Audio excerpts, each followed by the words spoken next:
Jadi kalau misalnya orang tuanya tani, anaknya juga tani. Jadi saya bukan mau, mohon maaf ya teman-teman, saya bukan mau menjelekkan ataupun bukan menghujat.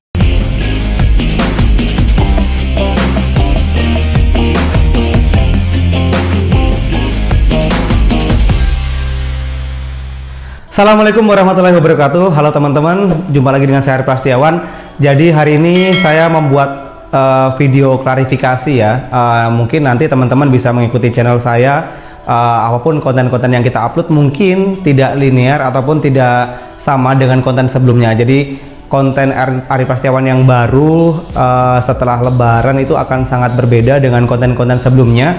Jika tadinya kita concern fokus ke dunia penerbangan, aviation, kemudian terkait tiket penerbangan, jadwal penerbangan yang salah, kemudian juga ada masalah-masalah terkait dunia penerbangan, penumpang, dan bandara. Nah, di konten-konten sebelumnya kita akan buat semua itu jadi random. Nanti kita akan buat beberapa konten yang bervariasi, mulai dari sosial eksperimen, kemudian juga ada games, challenge, kemudian juga kita akan buat konten-konten yang masih berhubungan dengan dunia penerbangan. Jadi konten ini mungkin ada sih pro dan kontranya yang membuat kita itu juga cukup menjadi bahan pertimbangan sebelum memutuskan hal tersebut. Jadi ada beberapa masukan yang datang dari beberapa teman. Kalau misalnya kita mau buat konten yang sistemnya random, tidak fokus ke salah satu topik, itu akan mempersulit ketika akan monetize ataupun interaksi antar penonton yang tadinya sudah dibangun itu akan berubah. Tapi kami memutuskan membuat konten ini karena memang seperti ini sih sebenarnya. Dunia penerbangan itu belum banyak diketahui oleh banyak orang terkait pembatalan jadwal maskapai yang sepihak, kemudian cara refund, reschedule, adapun biaya-biaya yang dibayarkan setelah terjadinya pembatalan ataupun reschedule itu tidak banyak yang tahu teman-teman. Dan bahkan untuk orang-orang yang tidak pernah bergelut dengan dunia aviation, penerbangan, ataupun pemula untuk melakukan penerbangan, itu menjadi hal yang sangat ditunggu konten-kontennya karena sangat informatif, dan informasi itu terkadang memang tidak didapatkan di berbagai lini ataupun media begitu. Kita bangun channel sudah sejak April ini, kita sudah setahun membangun channel dengan berbagai macam kendala, kemudian tantangan, hiruk pikuknya itu sudah kita rasakan sih sebenarnya. Nah, tapi kita belum monetize karena ada jam tayang yang harus kita kejar. Kemudian juga kenapa kita vakum dalam beberapa bulan terakhir, ya seperti kita jelaskan di video-video berikutnya lah. Sebenarnya kita banyak sekali trouble, kemudian problemnya itu salah satunya di peralatan syuting ya. Jadi kalau kemarin kita syuting pakai HP Redmi Note 7, ketika kita setting untuk perekaman, untuk syuting dan lain-lain itu kurang memadai kualitas gambarnya. Kemudian juga hanya satu, ketika saya membutuhkan informasi dadakan ketika syuting seperti ini, nah saya tidak ada HP lagi karena digunakan untuk syuting. Nah, di situ juga akan mempersulit penguasaan materi dan lain-lain, itu akan sangat sulit sih sebenarnya. Untuk channel baru, kategori baru ya, di desa itu sangat sulit berkembang. Jadi ada beberapa teman juga memberikan saran ya, bahkan juga saran dan kritik sih sebenarnya. Saya sih menerima saja. Kenapa sih bangun channel dan konten itu terkait penerbangan yang itu tuh tidak bisa dijual di pasar? Pasar dalam arti itu society-nya ya, masyarakat di kampung itu kan nggak tahu tentang penerbangan, tentang dunia maskapai itu nggak tahu, dan itu menurut mereka itu nggak penting. Tetapi satu hal yang perlu digarisbawahi bahwa saya membuat konten penerbangan itu karena memang satu lini dengan usaha yang sedang saya jalani hari ini. Terkait masyarakat ataupun orang-orang di desa saya menyukai konten saya atau tidak, sebenarnya itu bukan segmen orientednya ya, bukan target pasarnya. Target pasar saya itu bukan mereka. Ada orang-orang yang saya khususkan, memang orang-orang yang berkecimpung ataupun berhubungan langsung dengan dunia penerbangan, orang-orang yang sering bepergian, teman-teman yang ikut organisasi, teman-teman yang aktif dalam dunia kompetisi. Itulah orang-orang yang saya sasar. Kemudian juga ada orang-orang yang pokoknya orang-orang yang membutuhkan informasi tentang penerbangan. Ada salah satu informasi ataupun wawasan teman-teman bahwa kita itu tidak bisa sih sebenarnya menjadikan semua airline itu menjadi pasar kita. Jadi kalau dalam dunia bisnis itu ada market oriented ya, atau segment oriented kayak gitu. Jadi kita tuh harus benar-benar memfokuskan siapa pasar yang akan kita tuju untuk konten-konten kita. Kalau kita di dalam dunia bisnis, orang pasar kita tuh siapa yang akan kita tuju? Orang umum kah, mahasiswa kah, terus kemudian ASN kah, atau pegawai pemerintahan kah? Itu yang harus kita tetapkan. Kalau dalam dunia content creator ataupun dunia per YouTubean, sebenarnya harus linear juga. Kalau kita fokus ke dunia aviation, bahas tentang dunia penerbangan, kita harus concern ke sana. Nah, tetapi ada beberapa hal yang membuat saya sebenarnya bukan kesulitan, tetapi ini adalah salah satu support sistemnya gitu ya. Ketika saya membuat konten tentang dilarang mudik ataupun tentang penanganan pandemi untuk musim lebaran. Nah, di informasi berikut sebelumnya saya itu memberikan informasi bahwa dilarang mudik nih teman-teman untuk di tanggal 6 sampai dengan 17 Mei. Ternyata ada surat edaran baru. Tidak tahu itu berlaku hanya di DKI Jakarta saja atau di seluruh wilayah yang ada di Indonesia. Ternyata peraturan itu berubah menjadi tanggal 24 April hingga 24 Mei. Nah, ini kadang-kadang saya sendiri pun juga sedikit sulit menerima, bukan sedikit sulit, merepresentasikan itu sangat sulit karena ternyata setelah saya baca secara mendalam, 24 April hingga 6 Mei itu tuh masa penyesuaian ya, kalau nggak salah, mohon dikoreksi, masa penyesuaian agar masyarakat itu tidak melakukan mudik. Puncaknya itu pelarangan di tanggal 6 sampai dengan tanggal 17 Mei. Itu final mereka tidak bisa melakukan mudik sama sekali. Kemudian masa pelonggaran di tanggal 17 Mei sampai dengan tanggal 24 Mei. Itu masa pelonggaran transisi antara tidak boleh sama sekali hingga dibolehkan secara perlahan dengan peraturan-peraturan yang diberlakukan. Nah, ini akan membuat kesulitan tersendiri sih untuk saya. Jadi saya tuh merasa konten yang saya sajikan itu terdapat inkonsistensi ya, adanya ketidakjelasan gitu loh. Kemarin menyampaikan, tapi memang konten itu seperti itu sih, berubah-berubah karena saya juga membuat konten terkait dunia aviasi, jadi saya tetap harus mengikuti peraturan protokol yang ditetapkan oleh pemerintah. Kalau misalnya hari ini dilarang mudik, saya sampaikan nih teman-teman tidak boleh mudik di tanggal sekian sampai sekian. Kemudian ada surat edaran baru, saya juga harus membuat konten baru bahwa penerbangan sudah dibuka tetapi dengan syarat-syarat. Nah, memang sebenarnya kontennya harus seperti itu. Tetapi saya sendiri sih kadang-kadang merasa bahwa itu menjadi terkendala sendiri sih. Tidak tahu untuk konten creator yang lain terkait dunia penerbangan apakah juga mengalami hal yang sama. Kalau saya sendiri seperti itu, makanya kemarin kita cukup lama vakumnya, ada sekitar ya ada 4 atau 5 bulan kita tidak membuat konten, dan itu masih banyak interaksi di YouTube saya itu masih tinggi ya teman-teman. Alhamdulillah retensi penontonnya cukup bagus, kemudian juga penayangannya juga masih cukup luas gitu. Yang tadinya awalnya saya mikir kayaknya nggak perlu lagi deh, udah mentok ya stuck, karena saya lihat teman-teman yang YouTuber baru memulai konten, membuat channel YouTube itu 3-4 bulan tuh udah monet kayak gitu. Terus juga ada tapi sebenarnya esensinya bukan di monetnya sih, karena ya saya itu buat konten video, buat channel YouTube ini hanya sebagai media untuk menyalurkan hobi saja. Karena saya jujur senang ngomong di depan kamera, saya juga senang menyampaikan informasi yang informatif, yang edukatif, kemudian juga bisa memberikan motivasi untuk teman-teman yang menonton video ini seperti itu. Dan kemudian akhirnya kita vakum cukup lama karena banyaknya kendala segi equipment, informasinya. Kemudian kita coba kembangkan lagi. Nah, ada salah satu kejadian yang membuat saya tuh merasa tergugah kembali semangatnya untuk membuat konten dengan memberdayakan teman-teman yang ada di desa saya itu. Jadi teman-teman cukup diketahui bahwa tingkat pendidikan, kemudian juga akses informasi pekerjaan yang ada di desa saya itu masih tergolong sangat rendah. Ketika saya pulang dari Universitas Sriwijaya ataupun pulang dari Palembang setelah diwisuda, saya tuh benar-benar menjadi masyarakat yang sebenarnya mengetahui kesulitan-kesulitan yang terjadi di lapangan, kondisi real di tengah masyarakat, mulai dari keuangan. Mungkin ya untuk beberapa orang yang sudah punya pekerjaan tetap, gajinya di atas 5 juta ataupun lebih, itu uang itu sesuatu yang bukan masalah gitu loh. Ekonomi itu bukan salah satu masalah. Kadang orang-orang itu dihadapkan dengan permasalahan-permasalahan yang lain. Tetapi setelah saya balik ke kampung, ke desa, Jadi saya tuh merasakan bahwa ekonomi itu benar-benar menjadi faktor kehidupan mereka kayak gitu loh. Jadi sesuatu yang tidak pernah saya bayangkan sebelumnya. Nah, di situ saya bertemu dengan orang-orang baru. Sebenarnya bukan orang-orang baru ya, karena memang saya jarang berinteraksi dengan mereka. Saya tuh banyak mendengar cerita-cerita mereka lah, bahwa memang mencari pekerjaan susah. Kemudian juga pekerjaan di desa itu ya seperti itu.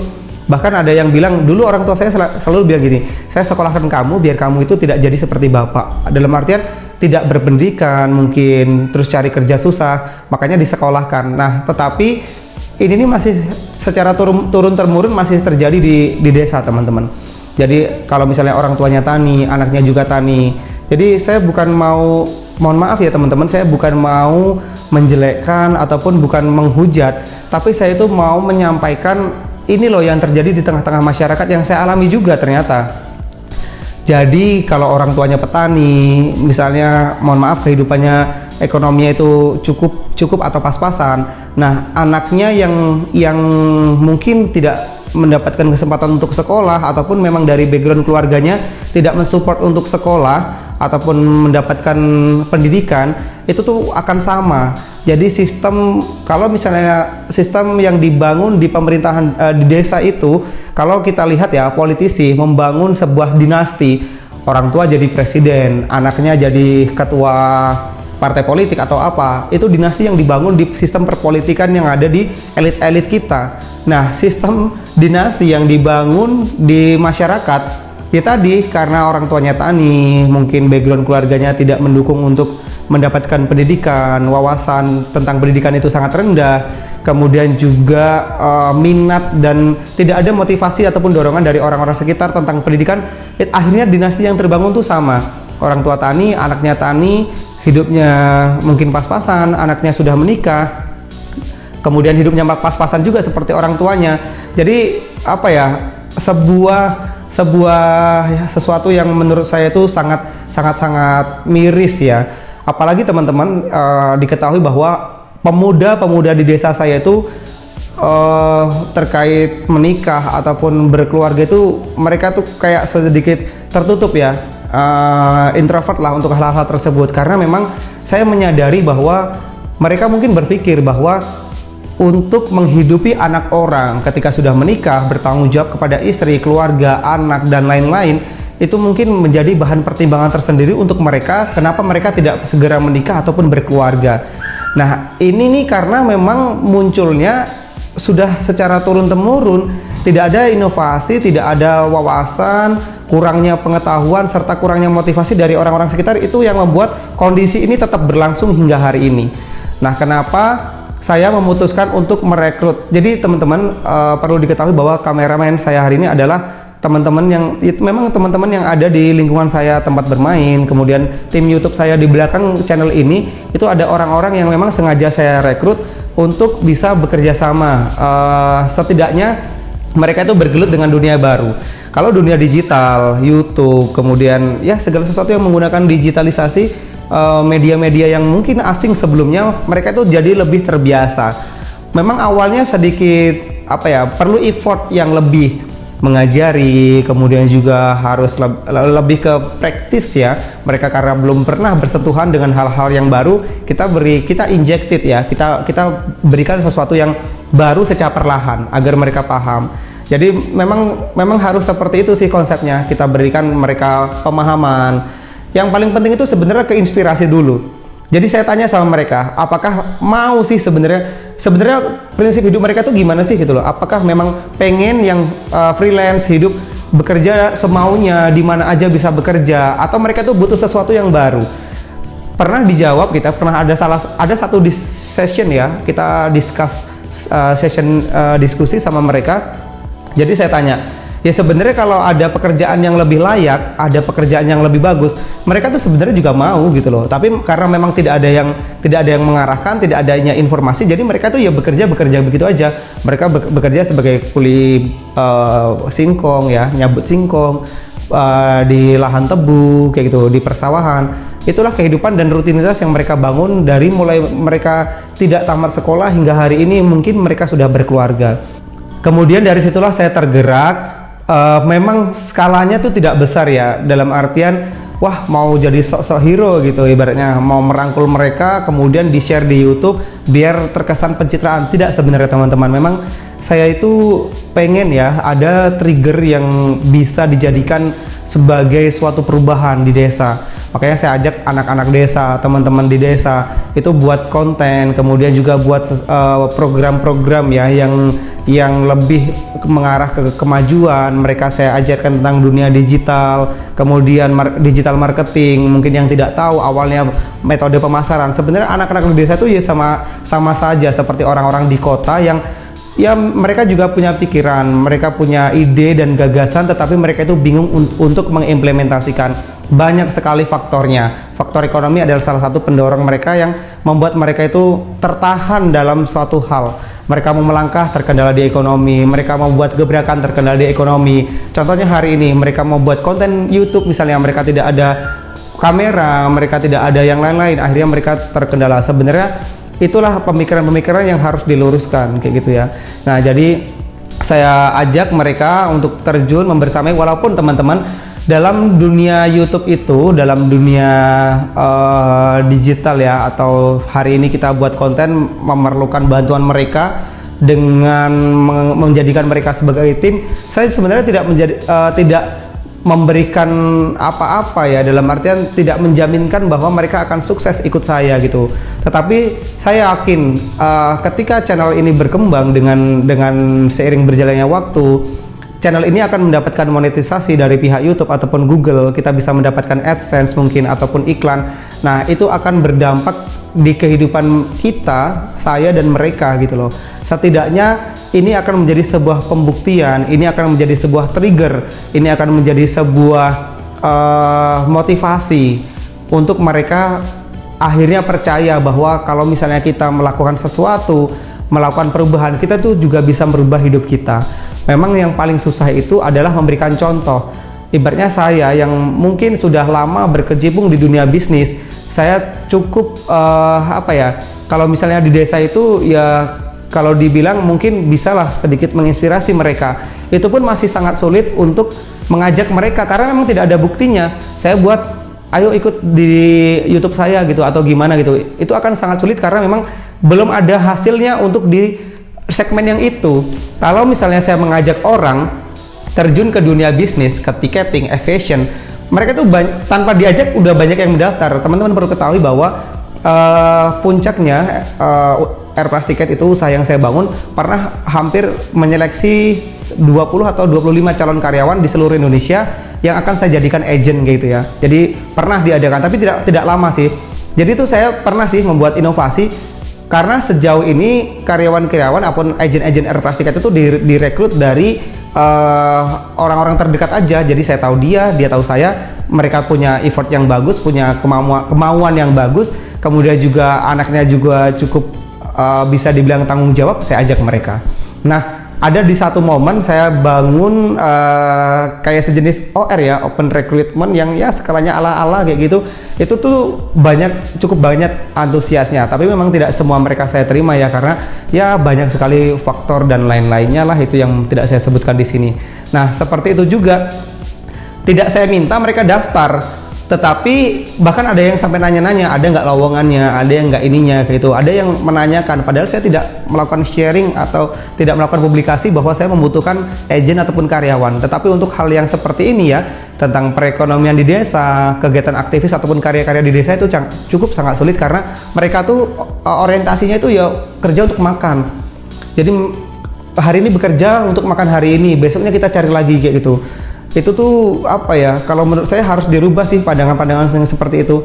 Jadi kalau bisa anak muda tuh harus mandiri, punya saving, punya karya yang gimana ya, kalau saya lihat youtuber besar itu juga mereka lahir dari nggak semuanya dari keluarga orang yang terpandang kok. Mereka juga lahir dari orang yang cukup ekonominya tuh di bawah, tapi mereka bisa sukses. Setelah sukses itu banyak orang wah gitu, banyak orang yang coba seandainya gitu loh. Sebenarnya tidak terlambat, makanya saya mulai sedini mungkin. Sebenarnya teman-teman, untuk record ataupun untuk syuting kali ini saya bisa sendiri gitu loh. Saya setting studio, saya bangun kantor itu pakai uang saya pribadi.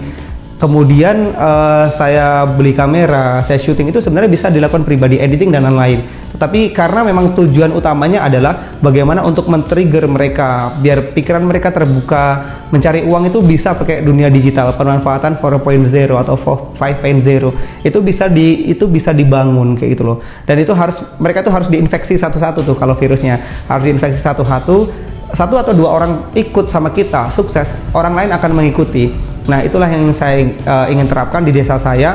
Semoga channel ini bisa berkembang karena memang impactnya sangat luar biasa, bukan hanya di saya tetapi juga di mereka.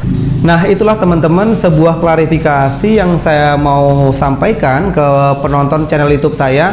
Kalau misalnya suatu saat teman-teman menemui video ataupun konten saya tidak membahas tentang dunia penerbangan, absurd ya, maksudnya random, ada sosial eksperimen, kemudian juga ada video-video yang inspiratif ataupun tentang kemasyarakatan atau politik dan lain-lain, itu adalah sebuah konten yang memang kita gagas bagaimana agar kita tuh bisa bervariasi sih, memberikan informasi itu lebih variatif agar memang tidak monoton dan juga lebih menyalurkan ke passion saya sih. Jadi kalau memang saya bekerja di dunia aviation kan sudah tersalurkan tuh, saya memberikan informasi, banyak orang yang merasa tahu, mendapatkan informasi, tetapi mungkin ada segmen yang lain nih yang perlu dibangun pasarnya gitu loh. Saya mau bereksperimen aja gitu loh, bagaimana retensi penontonnya, kemudian kelanjutan channel ini tuh bagaimana ke depannya. Juga kalau misalnya berkaitan dengan social eksperimen atau daily activities ya, my daily activities, sesuatu tentang vlog ataupun kehidupan saya pribadi itu kan memang sesuatu yang natural, tidak dibuat-buat gitu loh. Kenapa tidak buat konten komedi? Kenapa tidak dibuat konten tentang apa ya, acting kayak gitu? Karena ya akan sangat sulit sih. Saya sendiri juga cukup kesulitan kalau harus berakting, menghafalkan naskah, menjadi tokoh ataupun figur yang ditentukan sama alur cerita, itu saya agak kesulitan. Lebih natural aja sih seperti ini. Jadi saya syuting di kantor, di studio yang kemarin kita baru rehab, kemudian kita jalan perlahan mengajak mereka yang mungkin dalam segi pendidikan mereka masih sedikit kurang gitu. Tapi saya yakin teman-teman, apapun yang kita lakukan, apapun yang kita niatkan untuk hal yang positif, insya Allah tuh bakal ada jalannya sih gitu loh. Walaupun tidak hari ini, mereka mungkin hari ini makan angin karena ya saya ajak mereka hanya sekedar ajak, kita bantu syuting, kita bantu set kamera, lighting dan lain-lain, mereka sudah gitu. Nah, tapi suatu saat mungkin ada sedikit harapan buat mereka menjadi lebih baik, perekonomian mereka mungkin sedikit lebih terangkat, mereka mau beli sesuatu itu bisa lebih freedom, bisa lebih leluasa karena bisa mandiri ya. Tujuannya saya tidak menyalahkan atau tidak mendiskreditkan atau tidak meng-underestimate mereka yang hari ini menjadi petani ataupun anak desa yang menjadi tani.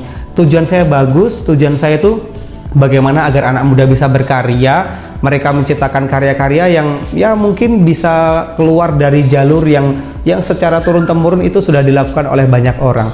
Siapa tahu jalan yang mereka pilih untuk berubah itu juga bisa merubah kehidupan mereka, perekonomian mereka menjadi lebih baik, dan itu menjadi apa ya, suatu kebanggaan, bisa menjadi amal perbuatan dari kita semua kayak gitu. Jadi itu saja sih sebenarnya yang ingin saya sampaikan. Mungkin terkesan lebih cerita ataupun curhat.